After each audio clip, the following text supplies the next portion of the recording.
कोकणातील सिंधुदुर्ग जिल्ह्यातील वैभववाडी तालुक्यातील हिरव्यागार डोंगररांगामध्ये शांततेच्या कुशीत विसावलेलं एक सुंदर गाव नाधवडे. हे गाव केवळ निसर्गासाठी नाही तर श्रद्धा आणि संस्कारासाठी सुद्धा ओळखलं जातं. आणि याच गावाच्या मध्यभागी उभं आहे गावकऱ्यांच्या भक्तीचं केंद्र श्री विठ्ठल रखुमाई मंदिर. आषाढ महिना सुरू झाला की नाधवडे गावात एक वेगळीच ऊर्जा संचारते आणि वेध लागतात ते आषाढी एकादशीचे. तसं तर हा उत्सव खूप उत्साहात खूप वर्ष गेली पार पडतोय, पण गेली 5 वर्ष हा खूप मोठ्या प्रमाणात मोठ्या अशा भावभक्तीने साजरा केला जातोय. त्यातलं माझं स्वतःचं असं हे पहिलंच वर्ष आहे की मी ह्याच्यात सहभागी झाले आहे. आमचा एक फॅमिली ग्रुप आहे ज्याच्यामध्ये आम्ही असं म्हणजे थोडंसं डिस्कशन वगैरे केलं आहे. साड्या वगैरे आम्ही घेतल्या आहेत, थोडेसे असं परचेस केलेत, म्हणजे असं काय काय वस्तू की दिंडीला आपण कसं काय तयारी करायची वगैरे एवढं आम्ही उत्साह आहोत ना की म्हणजे असं वाटतं की कधी सगळं आम्ही तयारी करून उत्सवात सहभागी होतोय. मी गोऱ्या रंगाची साडी नेसणार आहे. आम्ही सर्व एवढे एक्सायटेड आहोत की आम्ही सर्व सासवा-सुनांनी एकदम सेम एकसारख्या साड्या घेतलेल्या आहोत आणि त्या आम्ही घालण्यासाठी खूप उत्सुक आहोत. मंदिराची स्वच्छता, फुलांची आरास आणि मंदिराचा परिसर अगदी प्रसन्न बनून जातो. पहाटेच्या पूजेपासूनच विठ्ठल नामाचा गजर सुरू होतो.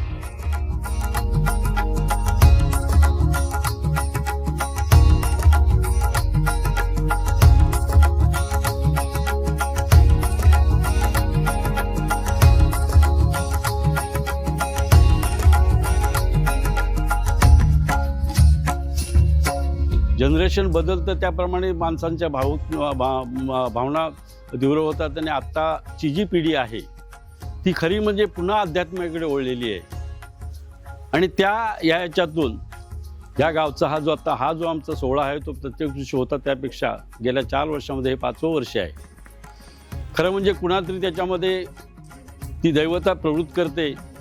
आमच्यात ते गावचे सद्गस्त आमचे दादा रमेश इसवरकर यांना कुठे ती एक त्यांना हे संकेत झालं की आपला हा जो मंदिर या विठोबा मंदिरामध्ये जसं पंढरपुरामध्ये भव्य दिव्यप्रमाणे जे भाविक येतात त्या ठिकाणी यात्रा भरते तशी आपल्या गावामध्ये का नाही. त्याप्रमाणे त्यांनी ते जे स्वरूप होतं पूर्वीपासून सुरू होतं ते त्याच्यामध्ये स्वरूप बदललं आणि हे 5वं वर्ष आहे. या आषाढी कार्तिकीची एकादशीची वारी मध्ये हे 12 मानकरी आणि गावकरी भक्त मंडळी मिळून ही साजरी करतात आणि त्याबद्दल तुझ्याकडे हे मासाचे 5 श्रीफळ ठेवलेले ते मान्य करून घे आणि कार्य हे निर्विघ्नपणे आनंदाच्या आनंदात पार पाडून दे आणि गावघराची रखवाली पोटाळ आणि सांभाळ कर बाबू महाराज. या दिवसाचं मुख्य आकर्षण म्हणजे या गावची दिंडी. कोणाच्या हातात टाळ, कोणाच्या खांद्यावर भगवा झेंडा, महिलांच्या डोक्यावर तुळस आणि असा विठ्ठल नामाचा गजर करत हे गावकरी मंदिराच्या दिशेने जात असतात.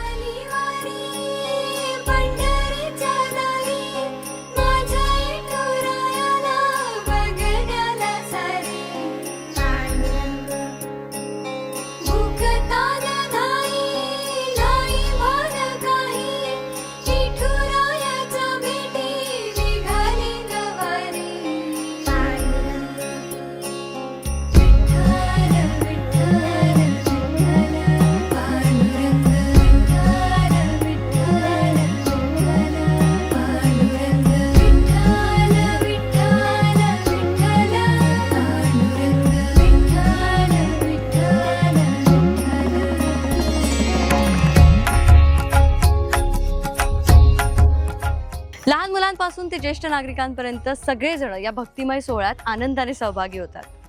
या संपूर्ण गावामध्ये पूर्ण प्राथमिक शाळा ही त्याच्या विठ्ठल मंदिराच्या पाठीमागेच आहे. त्यामुळे हे ज्या नाधवडे गावची जी आमची मंडळी आहे, आजची जी आमची तरुण आहेत, बालक आहेत, वयोवृद्ध आहेत, हे याच शाळेत शिकल्यामुळे पहिल्यांदा या ठिकाणी येणं, त्या विठू माऊलीचं दर्शन घेणं आणि त्यानंतर पुढे अध्ययनासाठी किंवा शिकण्यासाठी किंवा वर्गामध्ये जाऊन बसणं. इव्हन आमची ज्यावेळा मधली सुट्टी असायची त्यावेळेसुद्धा आम्ही तिथून शाळेतून बाहेर पडलो का पहिल्यांदा येते.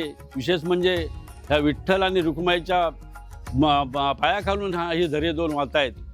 हे तीर्थ आम्हाला रोजच्या रोज प्राशन करण्याचा योग आला आणि आज येतोय.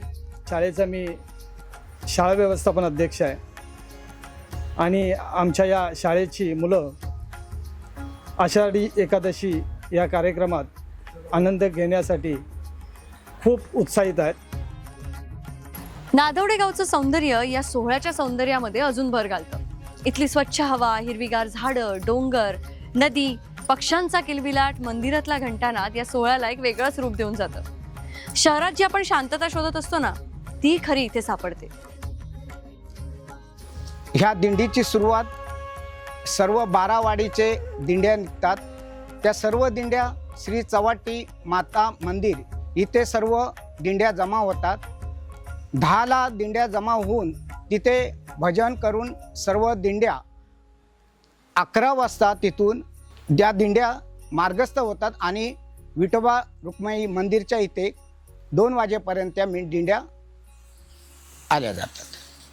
दिंडी गावातून पुढे सरकत असतानाच घराघरातून लोक दर्शन घेतात, फुलांची उधळण करतात, वारकऱ्यांचं स्वागत करतात. टाळ मृदुंगाचा नाद, अभंगाच्या सरावटी आणि गावकऱ्यांच्या चेहऱ्यावरचा आनंद हे दृश्य शब्दात मांडणं खरंच कठीण आहे.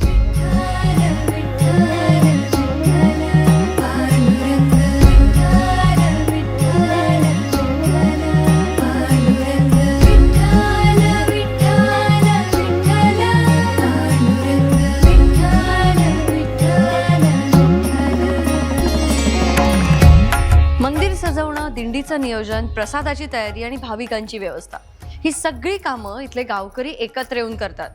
आजच्या सोशल मीडियाच्या युगामध्ये इथली तरुणाई परंपरा जपताना दिसते. अर्थात थोरा मोठ्यांच्या आशीर्वादाशिवाय तर ते शक्यच नाही, पण इथल्या थोरा मोठ्यांचा इथल्या तरुणांना एकच सल्ला आहे.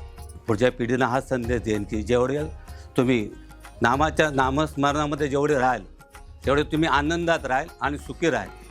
नामस्मरण हेच पाहिजे, कारण ह्याच्या पूर्वीचे लोक पण आपले नामस्मरण करत होते.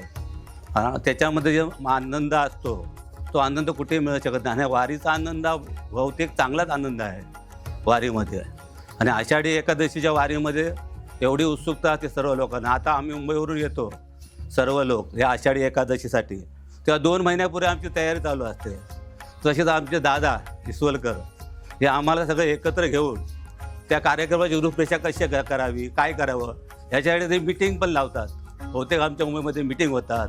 त्यानंतर कार्य कोण कसं कुठे कुठे सांभाळायचं हे सगळं मार्गदर्शन आमचे रमेश इसवलकर दादा करतात आम्हाला.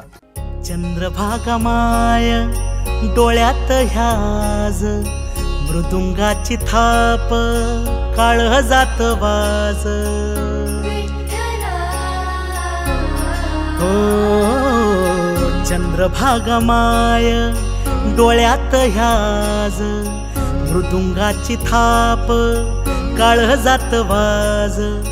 जन्म माझ देवा तुझ्या चरणाला, तन मन ध्यान तुझ्या गाभाऱ्याला.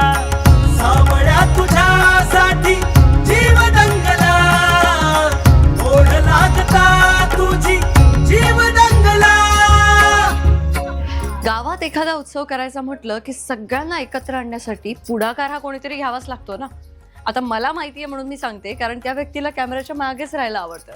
याच गावचे सुपुत्र रमेश इसवलकर आणि त्यांच्या कुटुंबियांनी या सगळ्या गावकऱ्यांना एकत्र घेऊन आपण हा उत्सव करूया असं त्यांना सांगितलं आणि तेव्हा खऱ्या अर्थाने या उत्सवाची सुरुवात झाली. पण त्यांना मात्र नेहमीच कॅमेऱ्याच्या मागे राहायला आवडतं. पण आज मी त्यांना कॅमेऱ्याच्या समोर आणणार आहे. रामकृष्ण हरी माऊली. सर्वांना आषाढी एकादशीच्या खूप खूप शुभेच्छा. मी 5-6 वर्षापूर्वी मला पंढरपूरला जाण्याचा योग आला होता आणि तिथे मी पाहिलं की बाबा प्रत्येकजण माऊली माऊली करत जे सर्व तो जो उत्साह पाहिला ना. आणि नंतर मग इथे असं झालं की बाबा इथे आमच्या गावच्या सगळ्या मुलांना मी एकत्र करून त्यांना बोललो की आपल्या गावी विठ्ठलाचं मंदिर आहे, तर आपल्या त्या विठ्ठलाच्या मंदिरामध्ये आपण आषाढी एकादशीचा उत्सव का साजरा करू नये. तर त्या सगळ्यांनी सांगितलं की बाबा नाही आपण करूया इथे म्हणून.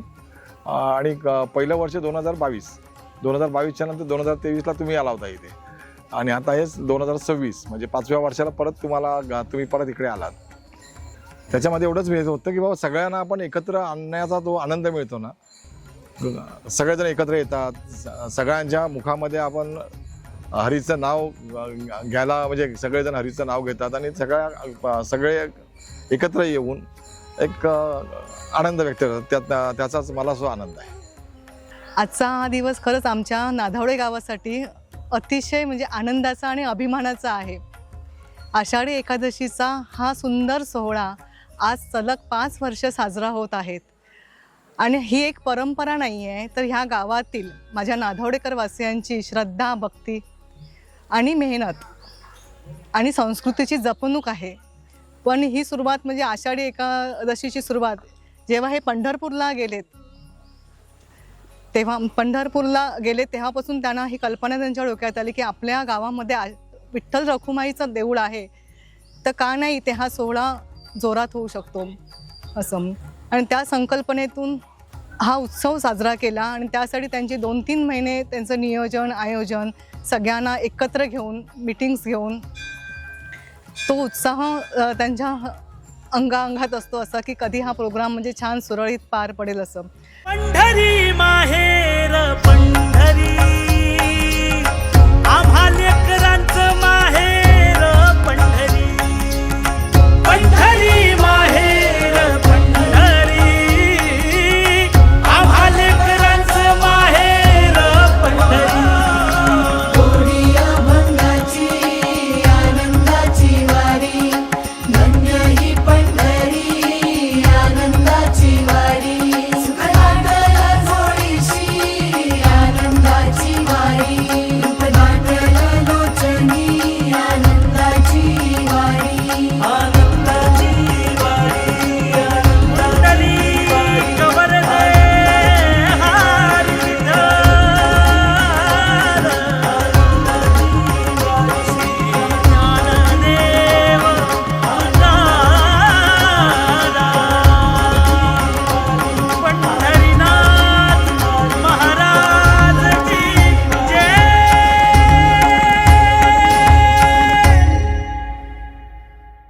आताच्या या आधुनिक युगामध्ये अनेक परंपरा बदलताना दिसत आहेत, पण नाधवडे गावचे हे ग्रामस्थ आपल्या वारशाचा आणि संस्कृतीचा अभिमानाने जप करतायत.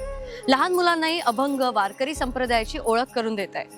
म्हणूनच नाधवडे गावातला हा सोहळा म्हणजे फक्त धार्मिक परंपरा नाही आहे, तर शिक्षण, एकता, भक्ती आणि सेवेचा उत्सव आहे. वारी म्हणजे फक्त चालणं नव्हे, तर मनाने विठ्ठलापर्यंत पोहोचण्याचा हा प्रवास असतो. तर ही होती नाधवडे गावातील आषाढी एकादशी. तुम्हाला हा व्हिडिओ कसा वाटला आम्हाला नक्की सांगा. आणि नाधवडे गावातील ग्रामस्थांची इच्छा आहे की पुढच्या वर्षी तुम्ही सुद्धा या सोहळ्याचा एक भाग बनण्यासाठी नक्की या. रामकृष्ण हरी.